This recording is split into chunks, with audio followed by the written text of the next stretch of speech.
Hello friends, welcome to our YouTube channel. In this video, I'm going to tell you about how to enable color correction in your laptop. Before watching this video, if you have not subscribed to our YouTube channel, then subscribe to it and like our video. So let's start friends.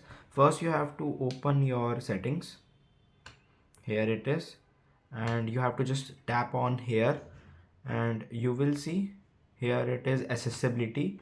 You have to click on display and magnification. Here you can see display and magnification.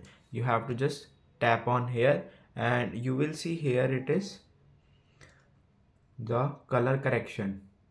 Here you can see, you can zoom it through here, and from this is how you can enable it and this is how you can disable it. And you will see the color correction. You can adjust the dark green and green from here like this.